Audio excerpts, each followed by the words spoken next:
درود بینندگان عالی قدر، سلسله نمایش های ما را از ناحیه سوخ ادامه می دهیم. ناحیه سوخ یکی از گوشه های ناتکراری ازبکستان بوده، با طبیعت دلفریب، کوه های سر به فلک، چشمه های مصفا و مهمان نوازی ساکنانش معروف است. سالهای اخیر در ناحیه کارهای آبادانی و بنیادکاری وسعتی تازه گرفته، برای رشد اقتصادی و بهتر گردیدن سطح زندگی مردم زمینی مساعد فراهم آورده شده است. باعث افتخار و جالب قید است که طی چند سال اخیر ناحیه سوخ که ناحیه کوچک و انکلاو و حساب می رود به مرحله نوی ترقیات خود وارد شد. البته امروز ناحیه سوخ و مردم سوخ شریف مورد اعتبار و غمخواری سرور دولت قرار دارند و این را ما در هر قدم حس میکنیم.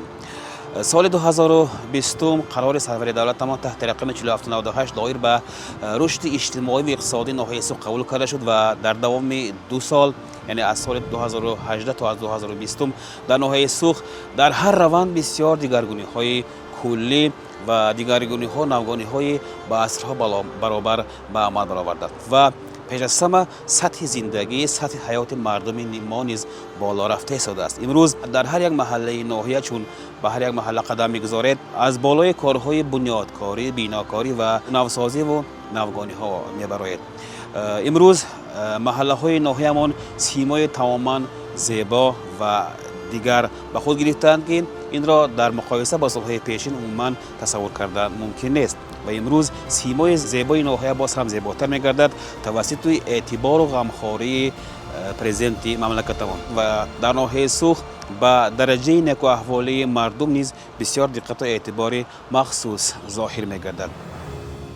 در دایره برنامه‌های دولتی راه‌های اتومبیلگرد تعمیر و نوسازی شده، کوچه‌های محله‌ها منفش می‌گردند. همزمان شبکه‌های برق، آب نوشاکی و دیگر انفراساختار تدریجاً تکمیل می‌یابند. ساختمان و از نوسازی مکتب‌ها، مؤسسه‌های طبی و انشاءات ورزشی نیز به بهتر شدن شرایط زندگی اهالی مساعدت می‌کند. شکرانه می‌کنیم که در همین زمانی عثمانش مصفا، خودش تینچ با همسایه‌های دوستان قرقیزستان تاجیکستان همسهر شده، برای دوستی ملاقات میکنیم، رفت و آمد میکنیم. ما طرفداری دوستی، خلق سوخ، خلق مهمان دوست، خلق با آداب حرکت کننده، خلقی که آنها کوههای من دشت خالی را با گلزارها، با کبودها کردگی جایها. من درید اگر به ناحیه سوخ خواه از طرفی حیدرکن خواه از طرفی رشتان در آمد زمان 4 اطراف کبوتی، هیچ جای خالی نیست که با اونجا یک نخوشنانده محقق جا نیست، همه جا سبز خورم. این شرفی پیشگیری کنی گفته های پرزیدنت ما می باشد. همه فرمان های پرزیدنت، گفته های پرزیدنت را خلق سوخ در عمل از تحت دل اجرا می کنند. خلقی مهنتکش می باشند. من بینید مسیف خیراق ما، مسیف صورتی، من سرهای راه ها، من هم کوه ها در نزدیک ما استودگی تا بالا کبوتزار همه جا برای اکولوژی محیط ما آباد کردن، زیست کردن، همه خلق دائم در حرکت می باشد. سوخ همه جاش جای سیاحی. من از این چاق تیارها سر شد، از همون مرکز سر کرده تا چه های دوردست. هر جایی که جای شنام باشه در همون جای شنام ساختن خانه ها، جای شیشتن، سوره ها دیگه آباد کنی همیشه دوام داشته است. ما برای قبول سیاره از تحت دل حرکت کرده است. چه قدر که سیاره باشه برای قبول کردن تیاره. خلق ما مهنت دوست، حتی در خانه ها هم جای میکنه، چون که در سوخنده هر یک آیلند مهمان خانه شد. سوخ ما اساس اگری مهمان خانه لازم نیست، همه جنده برای داده دست آدم البته جا هست.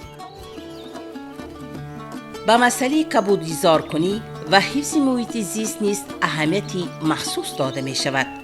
در محله ها درختان سایه افکن و آرایشی شنانیده شده، باغ و گلگشت ها و جایهای استراحتی عاموی بنیاد می گردند.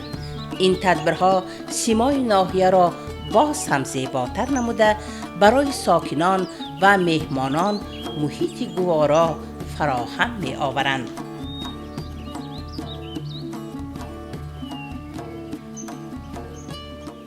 دیار نازنینم سوخت، بهشتی در زمینم سوخت.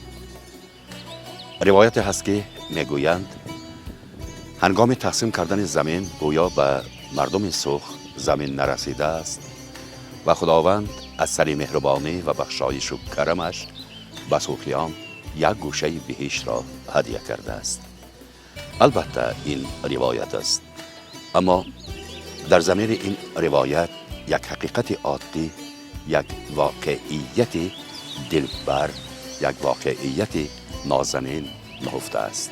به هر کجای سوخ بنگرید زیبایی را میبینید، زیبایی خداداد، طبیعت ساده زیبایی، زیبایی ساختن آب و هوای تازه و کوههای سر به فلک کشیده، دامنه های خوشپیچ تاب کوههای ملبود و لازور کس را به حیرت می‌آورد. بنابر همین به سبب نیست اینکه رهبر دولتمان رواج دادن سیاحی اکولوژی، سیاحی طبیعی و سیاحی طبابتی اینقدر اعتبار جدی داده ایستاده.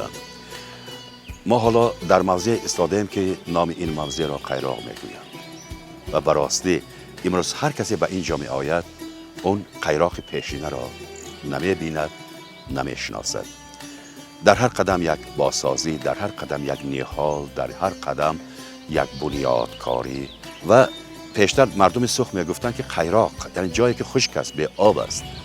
با چقدر مبلغ‌های زیاد به اینجا آب برآورده شد. امروز ببینید به یک مرکز و یک قطعه پرجاذبه سیاحی تبدیل یافته ایستاده است و مردم در دامنه این کوههای لزر برای خود جای می‌سازند که زیبایی‌های طبیعی و زیبایی‌های هنر انسان به هم آمیزش می‌یابند. آره، در برابر کارهای بنیادکاری، رشد توریسم نیز یکی از سمت‌های افضلیت‌ناک به شمار می‌رود. منظره‌های ناتکرار کوهستان، رود سوخ، هوای تازه و طبیعت رنگین امکانیت خوبی را برای رشد اکوتوریسم، سیاحی، کوهنوردی و استراحتی مهیا می‌سازند. من امروز ما با اویلمو یک جای دمگره نبود در سوخ ما بیملال. من امروز یک اومده همینجا دمگره سویم، اینجا به نهایت مسکن نقش شده است. حکومت ما، رهبریت ما، رحمت همه قمنه سوخ هم به نظر گرفته یک جای چکه آباد کردن. من از این طرف باز هم خدا خواهد نقض میشد، آبادتر میشد. آبادی این برای سوخه ها یک مسکن نقض ما حرکت میکنیم، باز هم از این حصه ما خوش کرده آباد کردن به اینجا ها را. همین مهمان و توریستی قبول کردن به ما همه وقت تیاره. واقعاً برای جلب سیاحان بنیاد منطقه های استراحتی، مهمانخانه های زمانوی و رشد خدمت رسانی های سیاحی اهمیتی کلان دارد. همچنین فرهنگ غنی، رسم و آیین های ملی، هنرهای مردمی و طعام‌های عنعنوی ساکنان سوخ می توانند برای مهمانان داخلی و خارجی جالب باشند. معرفی این میراث فرهنگی بر رشد سیاحی فرهنگی مساعدت می‌کند. امروز ناحیه سوخ باز به یک دوره نوی ترقیات خود داخل می‌گردد. امروز در ناحیه توریسم انکشاف می‌یابد و زیرا می‌دانیم توریسم یکی از منبع‌های سردرآمدترین به حساب می‌رود و امروز حسن توجه اطرافیان و حتی عالمیان به سوخ بسیار زیاد گشته است. از مملکت‌های اروپا علاقه به ناحیه مسافران، سیاحان تشریف آوردند و درباره طبیعت سوخ، درباره زیبایی‌های سوخ البته بسیار سخنان جالبی دقت گفتند که این را توسط شبکه‌های اجتماعی تمام اهل عالم دیدند و تماشا کردند و باز همین را قید کردن جایز است که امروز توسط اعتبار و غمخواری صدرادارتمان در ناحیه به تشکیل مجموعه بزرگی توریسم زمینه گذاشته می شود و در ناحیه در اساس دستوری که قبول کرده خواهد شد در 130 هکتار میدان مرکزی توریسم بنیاد می یابد و در این مرکز تمامی قلعه‌ها شرایط‌های مساعد برای سیاحان، برای آنهایی که آمده در سوخ استراحت میکنند فراهم آورده خواهد شد و این البته نیز میتواند سوخ را به یک مرکزی بزرگی سیاحی تبدیل دهد و البته طبیعت زیبای سوخ، آب و هوای خوش سوخ، آب‌های زلال سوخ به همین مرکزی توریسم یعنی سیاحی تبدیل شدن این ناحیه مساعدت کردن میتواند. بنیادکاری و رشد توریسم در ناحیه سوخ برای آبادی دیار، بهتر شدن سطح زندگی مردم و معرفی امکانیت‌های ناتکراری ناحیه و سطح جمهوری و بین المللی اهمیتی کلان دارد. هر یک گفته رهبرانی از محل سرکرد تا پرزیدنت در وقتش خلق ما اجرا میکنند. خلقی مهنت کرد چقدری که تعریف کنم میارزد. برای این چی سببش یک کم تنجی زمان ما مصافه بودنی عثمان ما حیات ما درخشان بودنش ما از هیچ چیز نولیم فقط ما برای همه ها دوی ما در مهنت در چی کار نباشد فعالانه اشتراک کردن خلق ما از اون خودم هم به تشبس در اینجا میگوشم. به ادامه چنین تشبس‌ها سوخ میتواند به یکی از مرکزهای مهم سیاحی و استراحتی وادی فرغانه تبدیل یابد. حولی‌های نزد خاندان‌های هر یک سوخی آباد و سرانجام و سرشتند. هیچ کس یک وجب زمینش بیکار نمیموند. همه تولید خودش به کشت کرده از هوا استفاده میبرد. از بازار خریدن نیست ما. من نفقه برآمده از خانه بیرون نمیبرم. همین روی حولنده محصولات به کار کرده وقت ما میگذرانم. این گل ها در خود ما میشد. این از هیچ جا آوردگی نه. ولی پس درنده باغ ماهای باغ صحرایی همونجا بود.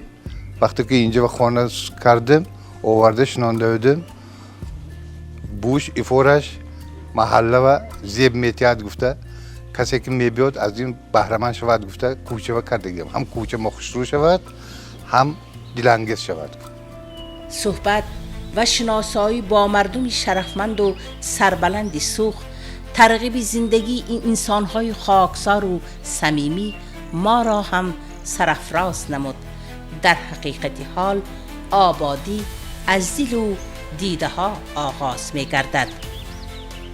در محله سرکنده یگان رزق زمین بیکار نمیخوابد. آبچه کار میکنم، باغبانی میکنم. در این قطار من غیر از قندولاتمون یا غیر از دهقانی، غیر از نزد حوله استفاده بردن در دیگر تدبیرکاری جلب کرده استادیم. من با شرافت سرور دولتمون یک چند قرار فرمانهای برآوردن برای کمبزاتی و برای در محله بیکارچی کم کردن یواران حکومت تشکیل کرده. ما یواران حکم هر یک تا شخص بیکارچی هستند که ما با وها اندیویدوال یعنی روبرو علاوه گزارش نکرده چه خیلی خواهش دارن سه کار کردن و چه خیلی کاری کردن میخوان یا که یگان نمود تدبیرکاری کردن میخوان. ما با وها یگان راهش نشان داده. برای مثال اگر تدبیرکاری میکنم یا یگان چیز استحصال میکنم گون هوای به ما جای درس میخوندگیش جای میخونندگیش همشه با وها یافته شرایطش کرده تامین کرده داده استودیم و البته همین تمامی همین جوانان همین خلق سوخ برای آبادی وطن خدمت میکنن. در ناحیه سوخ صاحبکاران زیاد با مهنت حلال و تشبس‌های سازنده خود در پیشرفت اقتصاد محلی سهم می‌گذارند. در میان آنها نامی اوغلای آچلدی و همچنین زنی مهنت دوست و تشبسکار ذکر می‌گردد. Biz mana So'x tumaniga kelganimizga 1 yilga yaqin muddat bo'ldi. Shu muddatda boshlanishida o'z ish faoliyatimni 2 ta dona odam bilan boshlaganman. birinchi biz nonlar chiqarganmiz, chunki bu yerda non rosa ham yaxshi ketar ekan. Nonlar chiqarganmiz, asta-sekin o'zimiz retseptlarimizdan shirinliklarni qo'shishni boshladik. Qishki sezonda biz 70 turdan ortiq shirinliklarni chiqardik. Yozda kremli mahsulotlar savdosi yaxshi bo'lmaganligi uchun pesочный mahsulotlarga o'tdik. Hozir ayni vaqtda biz ishchilarimiz soni 20 nafarga yetgan. Ishchilarimiz avvalo o'zimda o'quvchi bo'lgan hammasi, oldin bir 10 kun, 15 kun o'zimning sinov muddatimdan o'tgan ko'pi qo'lidan ish kelgandan keyin asta-sekin hammasiga ish kerakligi uchun o'zimda ishchi qilib olib qolganman ularni. Mana hozir bular ham mamnun, men ham ishchilarimdan mamnunman. So'x tumanida shirinliklarimiz rosa tez odamlarning og'ziga tushdi, sababi shirin. O'zimiz mahsulot bo'lsa ham bemalol maqtab aytalaman, haqiqatdan ham ta'mlariga gap yo'q. Ayni kunda biz hozir bozorlarga chiqishni boshladik. Bozorlarga chiqib o'zimiz mahsulotlarimizni o'zimiz sotishni boshladik. Aytda ham rosa talab ko'p. Birinchi, ikkinchi savdoyimizdan keyin o'zi odamlar ta'mini bilib o'rganib, o'zlari telefon qilib chaqirishni boshladi. Ishlarimiz rosa ham yaxshi. Xalq ham mamnun, biz ham kelajakda rosa ham ko'p ayollarni ish bilan ta'minlash bizning asosiy maqsadimiz. Endi mana hozir 20 nafar bo'lgan bo'lsa, inshaalloh kuz mavsumiga borib bu shirinliklar soni yana ham ko'payadi. Yana 20 nafar ayolni ish bilan ta'minlash maqsadim bor. فعالیت این کارگاه تنها به استحصال شیرینی ها محدود نمی شود.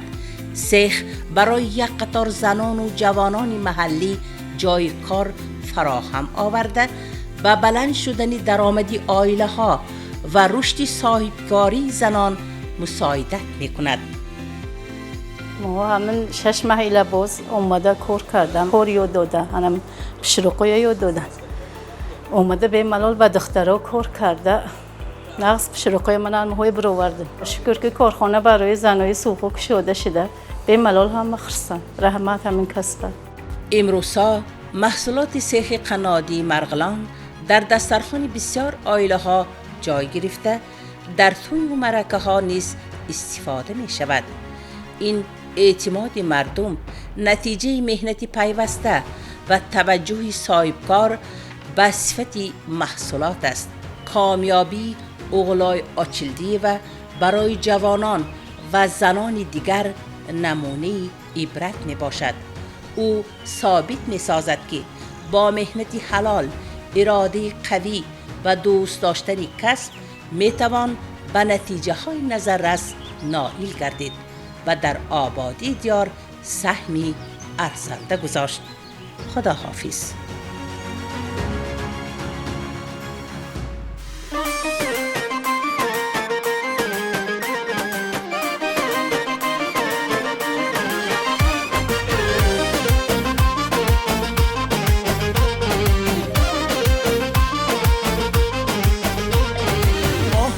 mayda mayda mayda mayda oh şu mayda mayda mayda mayda dilda naranjat dilshanak duni ganda dilda naranjat dilshanak duni ganda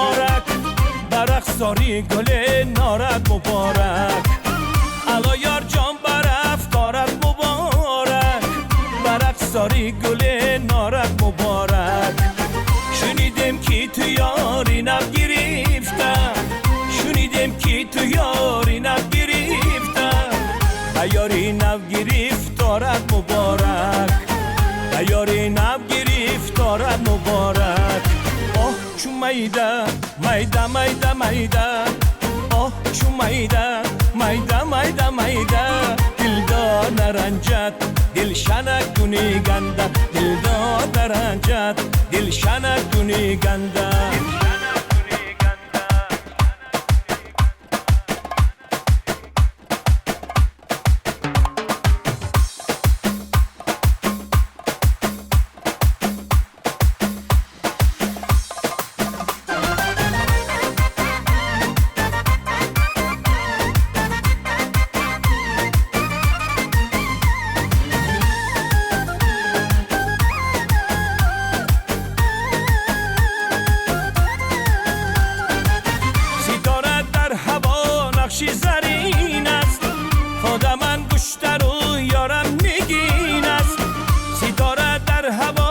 نقش زرین است خدا من گوشتر و یارم نگین است خدا جانم مرا باران بسازی خدا جانم مرا باران بسازی سری زلفان یارم گل بریزی سری زلفان یارم گل بریزی آه چو میده میده میده میده آه چو میده میده میده میده دلدار نرنجد دل شنک کنی گنده دلدار نرنجد دل شنک کنی گنده آه چو میده میده میده میده آه چو میده میده میده میده دلدار نرنجد دل شنک کنی گنده دلدار نرنجد دل شنک کنی گنده